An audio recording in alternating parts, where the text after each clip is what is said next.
Hi guys! Ayan, nagbabalik ako muli. So, thank you nga pala sa lahat na nanood ng aming last video dito sa aming channel.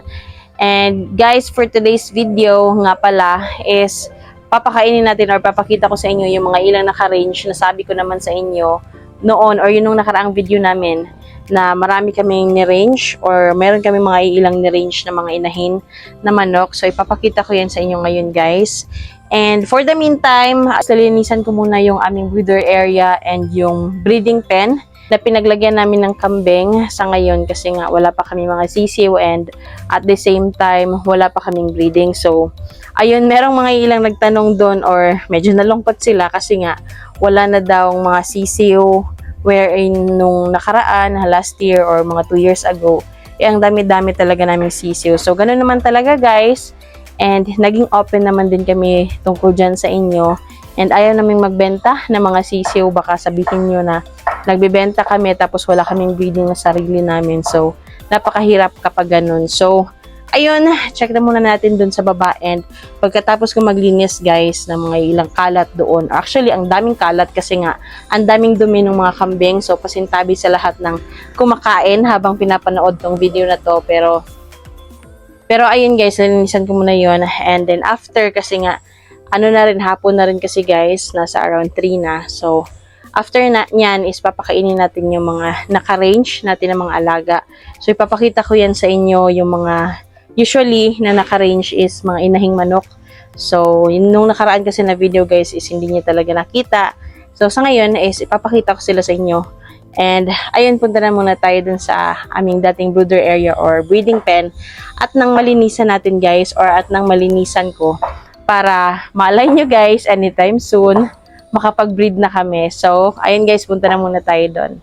And syempre guys, dahil may bota na kami guys, gagamitin natin to at nang maayos yung pagkakalinis natin and hindi madumihan yung ating mga paa.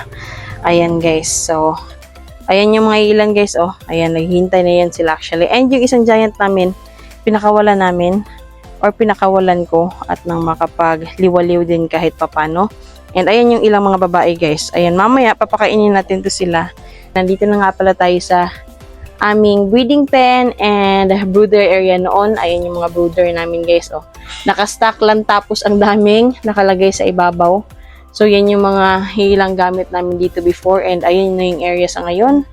Ayun, walang kasisiw-sisiw talaga guys. Kasi nga, ginamit namin to para sa mga kambing namin since hindi nga kami nakapag-breed. Pero I would like to show you something guys. Ayan, meron para tayong dito guys. Ayan, nandyan sa likod ko. Ayan, merong inahin na naka-range yan siya actually. And then, siguro nakapagpakasta siya dun sa mga ilang broodcock natin. Kung magpapakasa na kasi talaga ang manok guys, ay talagang pupunta yan sa broodcock or sa ating mga ilang lalaking manok para magpakasta. So, yan yung pinaka-mindset din talaga ng isang manok. Even sa iba't ibang hayop guys, kapag naka-range lang, talagang gano'n naman din. So, ayun, mag-start na muna ako guys and then later, magpapakain tayo.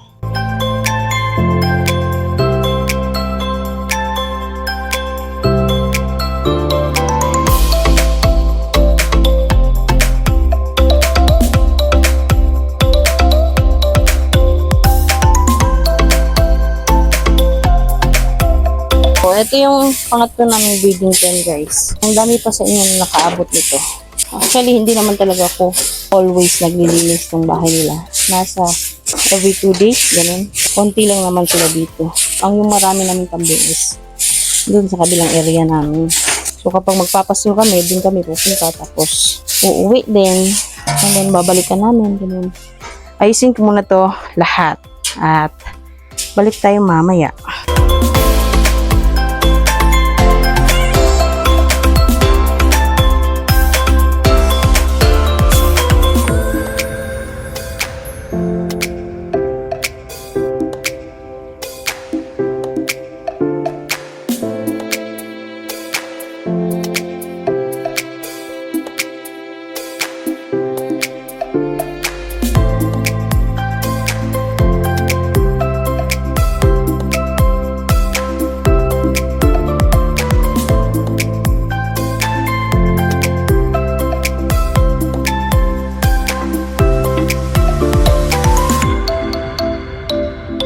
So, ayan guys, tapos na tayo maglinis dito guys. And, ayan, papakita ko sa inyo. Ito yan guys. Ayan, yung first natin na beading pen. And second, yung second one, ayan. Okay na yan.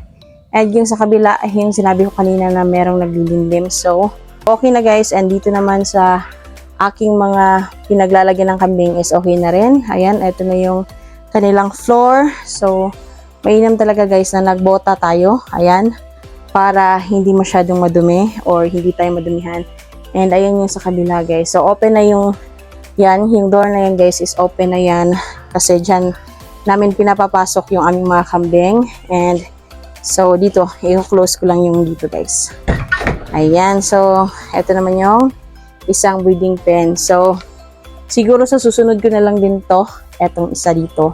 Lilinisan yung nasa lahat ng nasa ibabaw, kukunin natin yan. And iaayos natin yan according sa kung anong magagamit pa natin dyan. So, ayun guys.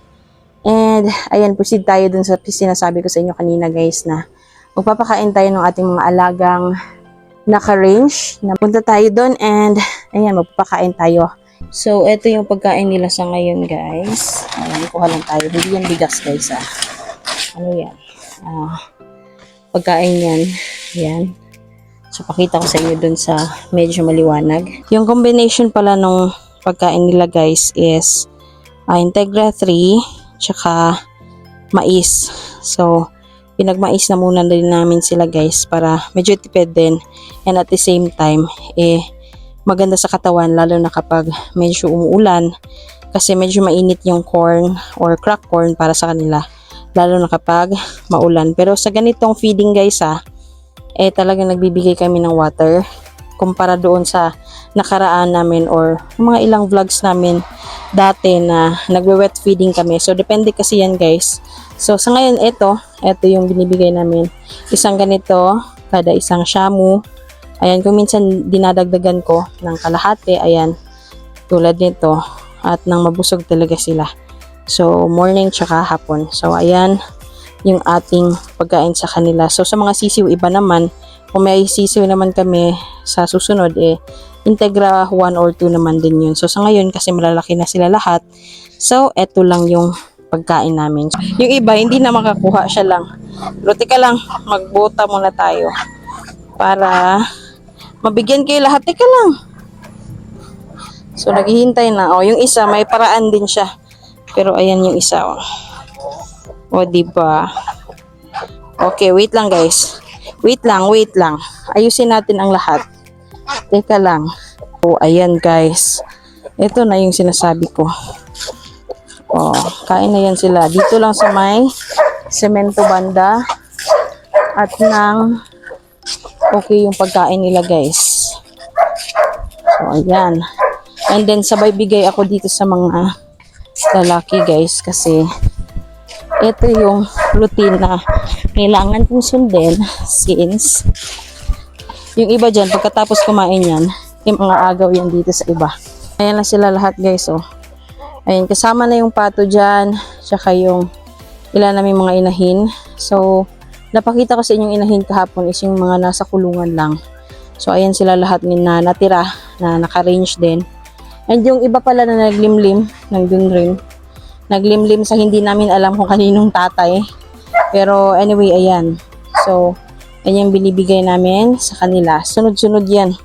Always yan nakasunod guys. Yan yung gustong-gusto niya.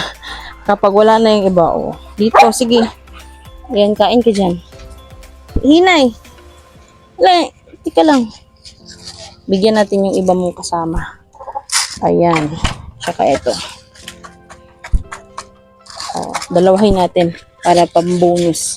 Okay, tika lang. Tapos ito. And isa naman ulit. Yan, bigyan natin dalawa. Pang bonus yan. Ito. Tsaka ito. Ayaw mo na? Tapos ka na magkain? Okay. Dali. Tema na. Ano na yan? Busog na yan siya masyado guys kasi ang dami niya nakain doon. Tapos dito, ayan kain ulit. Eto, bigyan natin tong black. Wait lang ha. Wait. Teka. Ay, naku. Nanunuka siya guys. Ayan ang liksi. Ayan. Tapos, sa kabila naman tayo. Ikaw. O, ayan guys, busog na masyado. Kulang na lang ng water yan sa kanya. Pagkatapos ito, bigyan kita. Wait ka. Wait ka lang. Kasi yan guys, naghihintay yan kuminsan ng mga sobra. Kasi, alagang-alaga ko yan. Ayan ba, nandyan sa ilalim. Nakatunganga. So, ayun. Tapos na tayo sa lahat. And, bigyan natin ng bonus si Jurassic. Come here. Oops. Come here. Halika. Halika. Dali, come here. Nakasunod yan palagi, guys. O, diba? O, dito, dali. Dali. Eto, sinusundan niya kasi, guys. So, bigyan ko na lang. Nakakaawa kasi. O, dito ka. O, ayun na. Diyan, o. Yan. Very good. So, ayun guys, napakita ko sa inyo yung mga ilang natira namin ng mga alagang inahin or mga ilan sa naka-range namin ng mga alaga dito. Medyo konti lang guys, around nasa 6 to 7 lang yun sila. 5 lang yung nakita nyo kanina kasi yung iba is naglilimlim. Pero hindi naman namin yun siya ibebenta guys kasi wala kaming alam kung kaninong tatay yun. So, for consume lang din yun siguro later on kapag meron ng napisa. So, ayun lang. And total of mga babae namin dito is nasa around 10 pieces kasi 11 ata. Kasi meron pa kaming inahin na nakakulong dito. So, all in all, mga around 11. Then, yung mga lalaki namin is nasa around 5 to 6. So, yun lang yung mga iilan sa natira. So, let's just say meron kaming 20 mga materials ang meron na natira sa amin. Hindi lang ako sure doon pero let's just say 20 pieces. Actually, dati talaga ang daming mga manok namin. So, sa sisiw pa lang, umaabot kami ng 50 pataas. So, ganun. Merong mga pagbabago, merong mga changes. Pero, ganun pa rin guys. Solid pa rin tayo sa ating mga manok. So, ayun lang. Maraming salamat again sa panonood. And mag-subscribe na rin kayo sa aming YouTube channel. At mag-like na rin kayo sa aming Facebook page. So, ayun lang muna sa ngayon guys. Maraming salamat everyone. And goodbye until next vlog everyone.